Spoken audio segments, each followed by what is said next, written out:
Hello and welcome to Onward Lebanon, a television show about Lebanon City Schools, our students, our staff, our community. I'm happy to be here back in August of 2026, talking to you about an upcoming issue we have on the ballot in November. And I want to just share with some information before we get going on some discussion today about what you'll see on the ballot come this November. Last Friday, we announced to the community that Lebanon City Schools will have a 1% earned income tax on the ballot this November for operating expenses and capital improvements. We learned this week there'll be issue number 5 on the ballot. I don't know if you guys know that or not, but we're issue number 5 on the ballot this November. Our Board of Education has been working closely with the treasurer, myself, partners around the state and in Warren County to help us understand what are the issues at face with us. In the last 9 months, a lot of things have changed in the state of Ohio. And we want to talk about that today in terms of the property tax reform that was passed in December, what that means for you as residents, what that means for us as a school district. As a result of those property tax changes in last December, property owners will receive a property tax decrease. They'll see a decrease on their bills the second half of this year. And the result for Lebanon City Schools, like many schools across the state of Ohio, will also be a significant decrease in what we expected our revenue to be. We'll still begin to see some increases, but it's not as much as we'd anticipated prior to these property tax changes. So for us, that means these tax relief measures will result in over $13 million of decreased expected revenue over the next 4 years in our financial forecast. So we need to have a discussion. We have been having this discussion for the last 9 months, but what does that mean for us as a school district in terms of the operation of the district, whether we need to increase revenue, decrease expenditures, and what that looks like as we run our district and try to maintain the high level of education and the support that we have for our students. So today we're going to look at property tax reform. We have Auditor Nolan with us today, a resident of Lebanon City Schools as well, a parent of one of our students. But we're going to have some discussion with Matt today about what you can expect as a property owner as a result of these changes, as well as our treasurer, Karen Ervin, the treasurer of Lebanon City Schools, and looking at how this change to property tax in Ohio impacts our 5-year forecast, impacts the operation of the school district. Before we want to jump in here, I want to talk just briefly about what this means. 1% earned income tax only applies to an individual's current wages and income. Does not include business revenue, retirement, pensions, Social Security, dividends, interest, or capital gains. So it's only on earned income from those that are having taxable wages right now. The board also passed a resolution of intent, something that they've acted on already and will be sharing with the auditor's office if they haven't already done so. The intent would be to provide property tax relief for our residents if this issue passes in November. So beginning in 2027, you see a decrease of property tax collection of 1.38 mils associated with the bond of Lebanon High School and Bowman Primary. A lot of people still call those the new high school. It's over 20 years old at this point in time. And we have the ability to pay that off 2.5 years early, save $210,000 of future interest for the school district as well, which will ultimately save our taxpayers money. But we can pull that 1.38 mils back and not collect it in 2027. They also passed a resolution saying in 2028, there would be another decrease of 0.77 mils for permanent improvement levy, and they would not seek to put that back on the ballot in 2028. And so a vote for the income tax in November also results in a decrease in property tax come January and looking forward into the future. So just to give you a little bit of information about what we're planning for November, I would also encourage you to go to our website. We have a lot of information about the levy there that's factual information, looking at the numbers, looking at the trends, and talking about what this would mean for you as a resident of our school district. The other thing to point out, if you work in Lebanon but you don't live in Lebanon, this does not apply to you. It's only applying to the people that reside in our school district. So kind of the information out of the way here, I want to get into a discussion and hopefully feel more like a discussion and back and forth here instead of Q&A. But Matt, I want to start with you. I know you've been heavily involved in the governor's work group or task force, whatever it was, on property tax on behalf of schools across Ohio, on behalf of us here in Lebanon. Thank you for being a voice in that room. Thank you for being a voice of leadership here in Warren County as well. But could you please provide us with an overview of the property tax reform items? What were they trying to accomplish, and do you think that they did that? No, I appreciate you guys having me and all the conversation. It was a group that I was very skeptical to be on because I didn't think anything was going to be accomplished by it. And I was pretty open about that. And the Speaker of the House made me very confident of that when he said we're going to ignore everything that this group does. But in fact, they passed almost all of the recommendations of this group, which was made up of school leaders, county auditors, county commissioners, state representatives, some business community leaders. And the overall goal was to find ways to slow the growth in property taxes, but also to reduce them where we can. And I think that the state legislature took those to heart and they really adopted a lot of them. And so, if anybody looks at their property tax bill or goes online and looks, they will see every single resident of Warren County's property taxes went down in the second half, every single one. And so immediate results, but more importantly, you will never see, all of us are residents of Lebanon, will ever see increases in their property taxes above inflation ever again, unless people vote for them. And so that's really the message that was sent by Columbus, both by our group and by the legislature, is local communities are going to decide how they want to pay for things and if they want to pay for things. I'm very proud of Lebanon schools. Both my kids go to Lebanon schools. But we get to decide if we want to support them or not. And so we're kind of getting away from the model of the state supporting our communities. They're saying, you do it locally. And so that's really the message that they sent and that we're trying to decide now. Do you think that, we're done with property tax reform? I mean, is that a question? I don't want to put you on the spot, but do you think that's something that... I don't think we're done. Yeah, I think it's a great question. And no is the short answer. So there's a lot of, all those pieces I just said were all done in December and they're very complicated, but the long and short of it is taxes aren't going up again unless you vote for them. And we thought they were done. We kind of asked them, can we be done for a little bit? Let's figure this all out. It's very complicated to put it in place, just like anybody that deals with bureaucracy. It's very difficult to get all that going.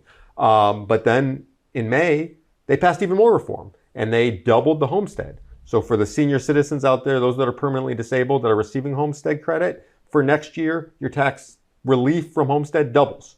So you're going to see a big decrease. The county commissioners decided they're not collecting their property taxes. The city of Lebanon decided they're not collecting a portion of their property taxes. And so we're going to see the largest tax decreases in Ohio's history for Warren County next year. And so all of that's being implemented right now. And so there's a lot of positive things happening to decrease the burden, and it is a burden at this point, of property taxes. But those are mostly temporary unless they're replaced with revenue from other sources. And that's what we're looking at. That the county has decided to do a sales tax. That's the only mechanism they have. The city, a couple of years ago, used income tax. That's the only other mechanism they have. And so I think that's what we're going to see. I think the state is largely done because they've used most of the tools they can use. I think it's now going to come down to local governments to figure out what tools in the toolbox we want to use to help. So I remember correctly in our discussion, you were one of the only auditors in Ohio, maybe the only one, that didn't make this change on the first half billing. So our residents, any resident in Warren County watching this, would expect to see a change on their second half. They've already been billed for that, and that's when it went into effect, correct? Yeah, so the treasurer did that part, but what everybody else had done, for better or worse, is they just left it the same. And so if you looked at your bill, you'd have seen first half, second half were the same, and then they're issuing a lot of refunds. Treasurer Randy Kuven and I talked about it a lot and decided, let's not do that. Let's not put out a false number. We know that's not the right number. And so we just put nothing until we had the right number. That's why tax bills are due a little later this year, is it just took a lot to implement that. But the good news is that everybody's taxes went down, some more than others, Lebanon's more than most.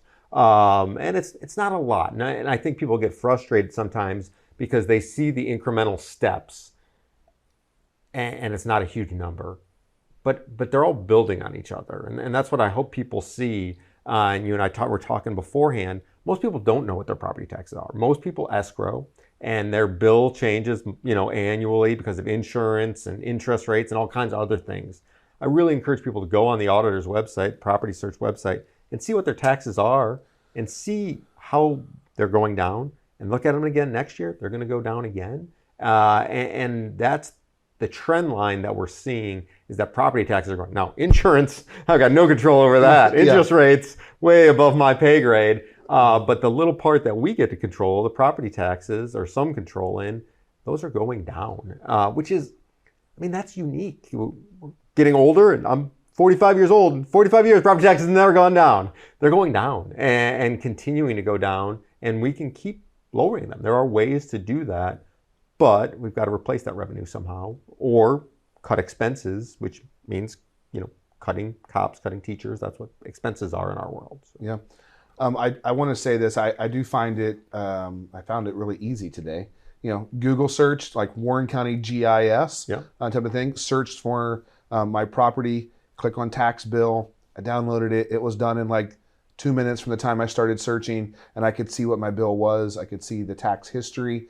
It was all very easy to see. And I would encourage people, like you suggested, to go look at it, right? I think the feeling is we read things on the internet, we hear what our neighbors are saying about how taxes are out of control, and we have seen a big increase in the last several years, but also just know what the real number is for you, right? And these are going to be decisions that you're going to make, our voters are going to make for real numbers for them, and so know what that number is. It's a really easy way to go look. I applaud you guys for making it that easy, because I think it's great. Yeah, the criticism, I think it's a fair criticism.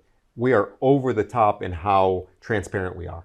You can see, go on, my house is on there. You can look at my property taxes, how much they've gone up. You can look at it's there. Most states aren't that transparent.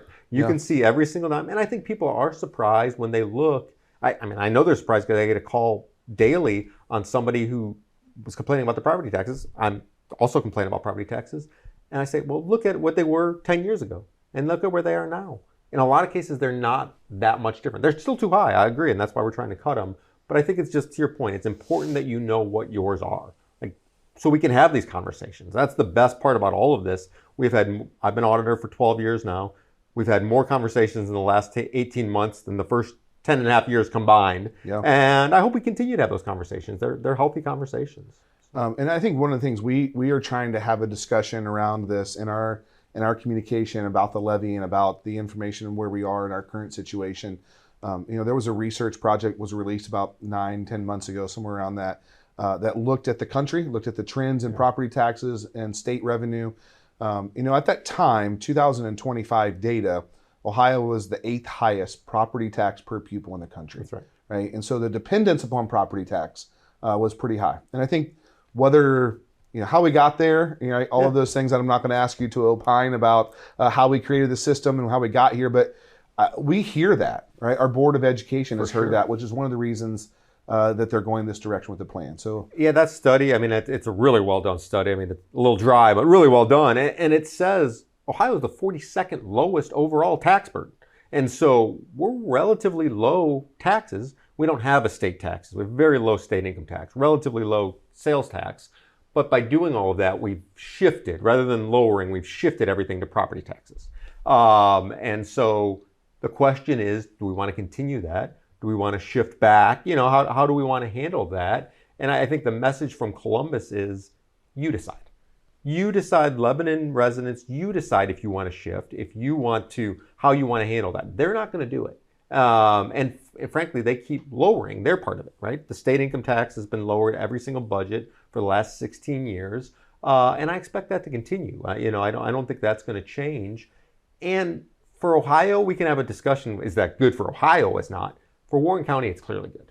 Because as a wealthy county, as a wealthy city, wealthy school district, we can keep our money here in Lebanon and decide how it's going to be spent. It doesn't go to Columbus and get redistributed the way it does in Tennessee or Florida or these other states. It stays right here. And so every dime that we pay to Lebanon schools stays at Lebanon schools, rather than going to Cincinnati Public or Columbus Public or something like that. I think the burden has shifted. The percentage of what state was paying for education is now much higher or much lower than what it used to be. Much lower. Right? And so while Ohio is the 8th highest property tax per pupil, we ranked 45th out of the country, 45th in the country in state revenue per pupil. Right. And so we've seen this push from Columbus, right, to fund to push the funding requirement for schools back to the local government. That's right. There's still this whole thing about the Ohio Constitution and providing a thorough and efficient education system, but that's the policy decision that's been made there. And so, one of the things we're trying to figure out is how do we live in that? That's right. How do we do that locally? And these changes, I think, are forcing this conversation local for us. And I think it's healthy conversation. I think it's a good one to have. So property tax relief for residents, right? For the first time in a while, it's going down, right? I think we talked about this before going on the camera a little bit, but like, what does that mean for us? Like, they've shifted back to the responsibility of the local taxpayers, the local schools. What's one thing, not just in Lebanon, what is an outcome of this that you see for police, fire, other schools across Warren County? We're going to be on the ballot a lot more often. How's that? What's the decision that's going to have to be made locally? 100%. And this is what I tell everybody. The decisions made in Columbus are very small d democratic, right? It is, we're bringing it back to the locals and we're telling you, you get to decide. You're going to decide how much police you want. You get to decide what you want your school funding to be. Columbus is out of that business. Again, I think that's the role of state government, but they don't. They think that's our job to decide locally. And so you're going to see, and you see it already, we've got more things on the ballot this November than we've had any year since I've been auditor. Next year will be even more. There's going to be a lot more levies on the ballot. That doesn't mean people's taxes are going up, overall tax burden, because they're cutting your state income tax. They're cutting your state taxes. So you may overall see a decrease in taxes, but you're going to see increases locally if you vote for them. And so I think it ups the obligation to residents to know. I mean, they're telling us we must be involved. You can't rely on your state legislator to be in charge of your taxes because they're not doing that. You can't even rely really on your school board because your school board doesn't get to decide what your taxes are. You as residents do. And so what I'm hoping is that we see higher turnout. We see very low turnout in elections that aren't presidential elections, and just people showing up and knowing, hey, this is what I pay. We saw this with Kings, who put an income tax on last year. And I talked to a lot of residents, a very wealthy district, and they said, well, we just got our state income tax cut by this much. And so now we're going to pay less than that in an increase in income. So net overall, our income tax is going down. And so that's the kind of math that residents need to do to figure out what they're comfortable paying. We could have a whole conversation of if the founders wanted residents making all these decisions, right? Yeah. My daughter's a big Hamilton fan. Hamilton definitely didn't want that, right? Yeah. But there, that's a different conversation. That's what it is. And so as residents, we have to get ourselves knowledgeable and say, all right, this is what I'm willing to pay, or this is what I'm not willing to pay. I vote for some levies. I vote against some levies.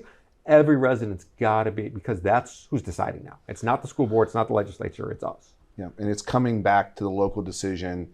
And our part of our goal for this, Karen, is looking at this to you jump in here, is for us to not be on the ballot every year, right? When you and I first got here, we were on the ballot every year from 2014 to 2021, and sometimes renewal, sometimes new money. Looking at this plan that has been put forward, what kind of stability does it provide for the district? And with the hope of not having to come back every year. Can you talk a little bit about what that looks like? Yeah, so we are hoping that at least till 2032 that we will not have to be back on the ballot, and that includes if the income tax levy passes, that we won't have to do the renewals of the PI that we're going to come back. So really the first time we'd come back would be the renewal of the substitute levy. Yeah, and I think one of the things we've talked about has been, Lebanon's growing. We're seeing this housing growth. Maybe this is a way for us, not maybe, this is a way for us to be more scalable, right? When new houses are being built, it's super complicated. Matt you and I had coffee one time and you're like, there are 3 people that know about school funding in Lebanon right now, and 2 of us are sitting here. Now all 3 of us are in the same room together. But one of the things is like, it's not really going to grow, right? With all the new homes, it's not going to grow at the rate at which people think it's going to grow. Is that a true statement? That's right. I mean, new homes do not, and people always think that. You got all this new construction, there's all this new money coming. That's just not how it works, especially if those houses bring students. And so if senior citizen community, then for the most part, that's good. That is new money, and there's no new costs. When you see, I'll throw Ryan Homes out there, you see single family Ryan Homes going up, they generally have kids in them, and every single house costs more than it brings in if there's a child in it. If there's 2 children in it, way more. And so, that Lebanon has benefited similar to Mason in that people have grown where they live, their kids graduated, and they didn't move out. So that was great. That's the best thing a community can have. But we're starting to see that flip, and we're starting to see those population numbers change. And that's the real concern. When those numbers start to go up, as we assume they will, that's going to have a big impact on the budget. It's not there yet, but it can. I think one of the things we've talked about, right, is we've seen a slight decrease in enrollment in the last 5 years. Some of that started during COVID. There was a dip following COVID, and we're kind of coming back up. And I think a large part of it, we look at the demographics of our community. To your point, Lebanon is a place that people come and they stay. Yep. Right? It's a wonderful community to live, has a lot of things going for it in terms of the downtown community and the historic charm and all of those things. And so as families, move into the district, their kids graduate, they still live here. Yep. The homes that are being built here are not for people to downsize into, right? If you look at the floor plans and the things that are coming. And so the expectation, the forecast for us is that we're going to see significant growth with that. And we're starting to see a little bit of that in the last year. Our kindergarten enrollment numbers this year are up 50 students higher than they were last year. And so that's a real number, right? That we're going to have to plan for and experience. One of the things that we have said, and we've heard it from Senator Wilson, we've heard it from Representative Matthews, we've heard it from people all across the state, and we've said it a little bit here, is the need to diversify our revenue stream, right? Property taxes is growing, it's out of control. It's the one thing that we've traditionally used in Ohio. I want to ask this question because we've gotten a lot of questions so far. Why doesn't the school district consider a sales tax? Why don't we consider taxing just the business owners or things? What options do schools have? I wish they would let me be the czar of taxes like I've been asking for the last 20 years, but nobody will let me. We're controlled by statute. You're controlled by statute. I'm very much controlled by statute. I have very small confines as to what we can do.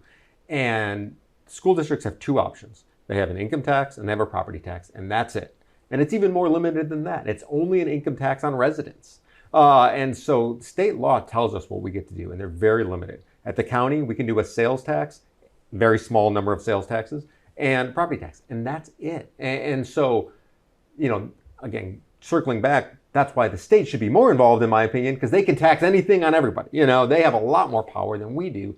We're creatures of statute, and so we just have to follow those. The only options that the school district has is to do income tax or property tax. That's the only way. So when we talk about diversifying, which, to your point, they've all said, but I've said a lot, the city is the same. The only option the city has, income tax, property taxes. And so we're having these conversations all over the county as to ways to diversify revenue sources so that we can keep property taxes down. But that diversification is pretty limited. Those are only choices we have. So we had two different options for income tax: a traditional, which would have taxed all income, right? All revenue coming in, businesses, retirements, pensions, earned income, or earned income taxes. Either one of you want to touch briefly on the difference there, or maybe Karen, if Matt wants to talk a little about the difference there. But why did the board specifically choose earned income tax from our perspective? Yeah, in general, I've pushed for earned income tax rather than the traditional tax because property taxes are, in my opinion, a relatively fair tax, right? You buy $1 million house, you pay taxes on $1 million home. You made that decision, you pay those. Where they're not fair, and the idea of property taxes and the way it works now is they only go up with inflation. So you make more money, I make more money every year, you make more money every year, our property taxes go up, they all go up together in line. That breaks when you're retired, right? When you no longer have income, but you want to live in your home. And so that's the place where property taxes forever have had the biggest negative impact are on senior citizens that are on fixed incomes. And so by using the earned income tax credit, earned income tax rather than a traditional income tax, it helps senior citizens flat out. That's what it does. And in fairness, most senior citizens don't have kids in the school. I have kids in the school, you have kids in the school, you will have kids in school. And so, I think that's the most equitable way to do it. Now, we all benefit from a good public school system. I get a little frustrated when people say, I don't have any kids in the school, why do I got to pay for them? Well, I went to public school for 20 years. People paid for me to go. I believe I should pay for other people to go. But also, when I go to the hospital, I want a nurse that was educated. Most of those nurses are educated in public schools. We all benefit in our society from having a good public education. So I do think we all should pay towards that, but senior citizens have the biggest challenge with increases, and so I think that an earned income system helps with that. And that's exactly what our board has said, is we need to take care of those who are on a fixed income and cannot raise that income. The other thing you talked about was being scalable. And so as new folks come into the community, that is income that's going to generate in anew, as opposed to a property tax that doesn't bring in that same level of income. Yeah. And if they're moving into houses and bringing kids with them, right, that's helping to offset the cost of this education of kids. And I think that's one of the things that, like, we look at all this discussion, right? And I think educate yourself. I'm asking community, educate yourself on this, ask questions, be willing to engage in the conversation, right? My request, be willing to engage in that conversation in person at one of our sessions. Call Auditor Nolan on the phone, call Karen on the phone in the treasurer's office, call me, like, engage in the conversation, right? There's a lot of information and misinformation that you can find on the internet. I'll just share this. I was trying to find today the median household income in Lebanon School District. And I searched it in 3 different places and got 3 different answers, right?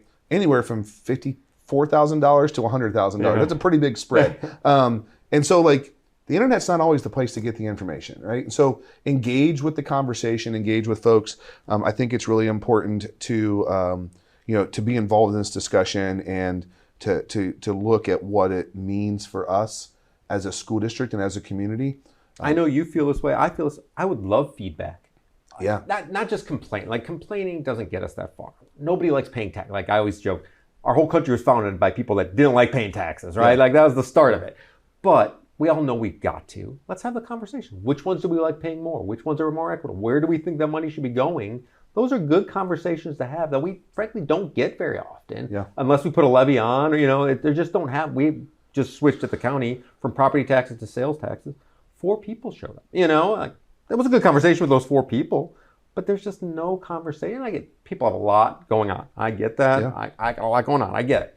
But it's really a worthwhile conversation to be having. Yeah, we hosted a community forum last Monday night, a week ago, and I looked across the room. There was 15 to 20 people in the room, and I was like, this is a great turnout, right? And one of the ladies in attendance was like, nobody's here. Yeah. And I was like, no, believe me, right? Like, we've hosted these things before, and we've had smaller turnouts. And so I just want to encourage people to engage in that process. Yep. The other part is have the discussion, right? I mean, my house, we have a lot of, we call them big boy and big girl discussions a lot, right? Like, I get to see what it's like in terms of leading the school district. And one of the things we've talked about is just taxes in general, and like helping my kids understand that, helping people in the community understand it, knowing that, like, nobody in my family currently is utilizing the services of the Board of DD, right?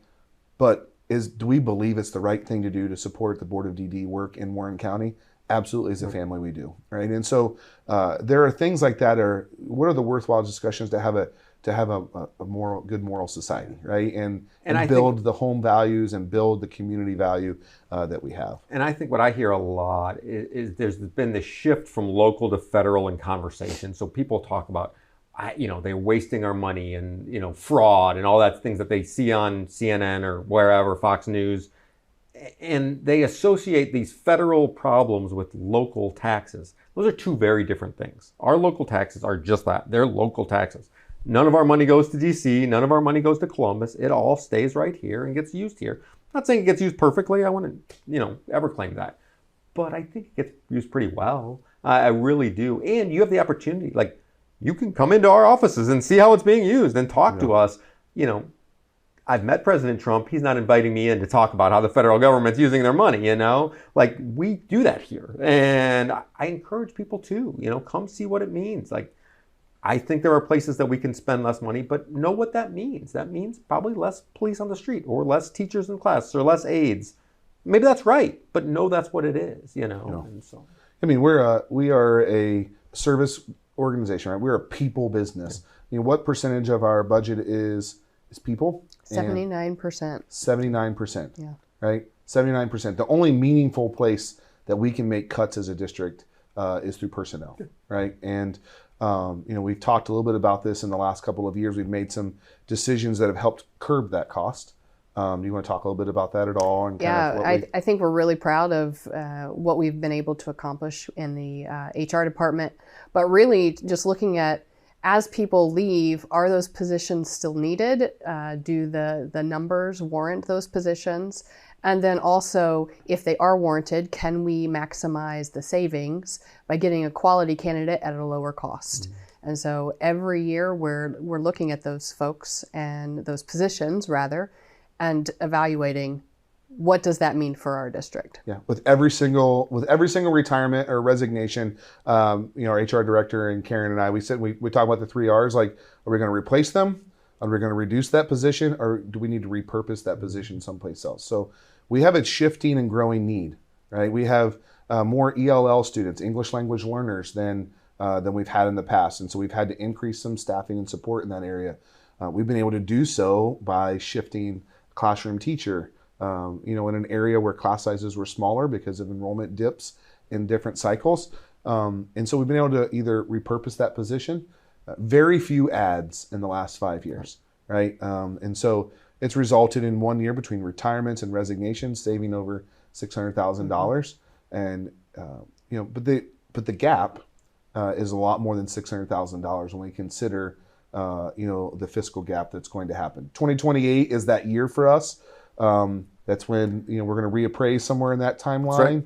So when will the next reappraisal happen? And no crystal ball. I understand that, but so what's happening right now? And we should talk about it. So right now we're doing it all, and it'll go into effect for next year. The taxes we pay in 28, tax year 27. But the reappraisal has lost kind of its steam, right? Like, that used to be a big deal in our world. Karen and I would talk about it. How much your value is going to go up, because that's how much revenue is going to go up in these funds. That's how much people's taxes are going to go up. Not really, but kind of. Now it's not related at all. You're going to get a letter. It's going to tell you your value went up. Call it 15%. It's my guess right now. And it means nothing, because your taxes only go up as a basis of inflation. And so we've completely changed the whole way we do things in that world. It's going to be hard for people to get onto it, because it's by far the most dramatic change in property taxes since they went into effect in the 30s in this way. And so it's going to be an adjustment, but really now we want property. I think we always wanted I always wanted my property value to go up. I like that equity. I like my net worth going up. But I do understand in the past it really impacted people because their taxes went up so much. That's done. The only thing that's impacting your taxes going up is inflation. So I guess push the federal government to get the inflation down, because that's what's controlling your property tax is going up now. So Karen, we talk a little bit about this for a second here. We have been held harmless during this transition period. What does that look like in terms of the state subsidizing that? When does it go out? So we'll begin to see our biggest gap in revenue and expenditures happening when? So we're looking at 2030. We'll have a gap of about $8.5 million, and then that increases pretty dramatically to $11 million in just 2031. So just 1 year, and it's substantial. In the 4-year financial forecast that we are doing, it is very substantial over those 4 to 5 years. Yeah, it's beginning to ramp up to get to that 2030 number, and really starting for us to look like the decrease of expected revenue. We've been clear to say that it's like we're not getting less money, we're just not getting what we had anticipated based off of previous projections. And that's what the state intended, right? They wanted there to be a runway where, they weren't cutting anybody. They weren't saying, all right, we're taking this away from you now. They were saying, we're going to decrease you going forward, and then you guys figure it out locally. And that's what they're asking us to do, and it's a challenge. That's what we got to figure out. And that begins for us in earnest, really, in 2028, which is not that far away, right? A year and a half. Yeah. And we've talked about this, and I think, part of the reason we've set the 2027 for the paying off of the bond issue early, and then 2028 for the permanent improvement is it takes a while for this to get to full collection. And so trying to not create a bigger gap for us in the next 2 years. So do you want to talk a little bit about what we've learned with that earned income tax? Yeah, so as I've been working with the state of Ohio tax department, they've said it takes at least 18 months to ramp up collections, just because all of the businesses have to change their practices, their payroll processes, and then also filings are delayed. So we can expect at least 18 months if not up to 3 years to achieve full collections. And so that timeline, right, puts us into the 2028. We're beginning to see that dip, and so that's why the board had put it on the levy on the ballot for this year, is trying to be proactive in that approach to get to that point in time where we are not in a situation where we have to start looking at what are the ways that we're going to have to cut programming and do those sort of things. So we've covered a lot of topics and a lot of information today. If anybody has made it this far, congratulations. No, I think it's really. I learned something today. So Matt, thanks for being here and sharing with us. Karen as well. I want people of our community to know that our Board of Education, Karen and myself, we have spent a lot of time reviewing the situation. We've spent a lot of time looking at the options. What would it look like if we did a property tax as opposed to, the earned income tax of 1%? What was, are there ways? Or we've had questions like, what happens if we just don't do it locally? And force the state to come back and kind of do their part, right, and look at it. I don't think they're going to ride in and save us at that point in time. So we've got to look at this. I think the message is clear from Columbus, right? We want local control to be at the local level, and you decide how you want to fund your schools. And so this is a request and to go out to our community to say, do we want to fund our schools in this way? And so there's a lot of information available on our website. I want to encourage anybody that would like more information to go to our website, look on the treasurer's page. There's a lot of great information about how schools are funded, what property taxes are funding for us, how it all works. I encourage you to spend some time doing some research on your own there. Also, make a point in time in the next several months to come to one of our community forums. We'll be sharing information with you in multiple ways over the next several months, and opportunities for you to engage in the process. We'll encourage you to engage in this process because we think it's a worthwhile mission for us, right? It's educating kids is a calling for us. We didn't do this just to make decisions about taxes and finances. We did this to be there for kids. And so in this way, it's how Karen and I show up for kids, is to make sure that we can provide all the resources available for them.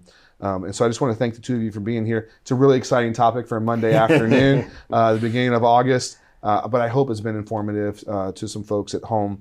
And if you would like any more information, if you want to contribute to questions to the frequently asked questions document, contact Lebanon at lebanonschools.org. Email us. We'll get you that information. But we've got a lot of information out there already. And would ask that you ask that you educate yourself on this topic. Anything else before we go, Karen? That was what I was going to say. We have so many resources out there available on the website. And just like we talked about the property tax, you can look at your own property tax. You can also understand how some of the property tax legislation has changed. There's just so much resources out there. We're always happy to welcome anyone into the office to talk through district financials. Everything is open and available to anyone. So we welcome folks there. Thanks for your work on this. It's been great to work alongside of you to try to put this information together. Matt, anything else you'd like to add? I appreciate you having me. I like the conversation. I know it's dry for people, but I think it's really interesting. And the more we can have the conversation, no disparaging anything on Facebook or anything like that. That's fine. But get us involved. Come talk to us. I'd love to do more. Just the more conversations. A little different. I have an interest as a father, but as a auditor, I don't. It's really more just about educating people. And I get some people vote no because they can't afford. I completely get that. But know what you're voting yes or no for. Yes, too. I know people, they just vote yes, they need the money. Okay, well, educate yourself. Know what those numbers are. The more we can help do that, the more we can provide. Sometimes there's too much information. Let us help you narrow it so you can see what your property is, what it means to you, see if we can help with that. And one thing I would say is, I would rather sit in somebody's living room or in a room in a coffee shop somewhere talking to people about this than do these sort of things, right? Because I love to engage with that. I found in my 5 years of living here and working with you, Matt, that that you're the same way, right?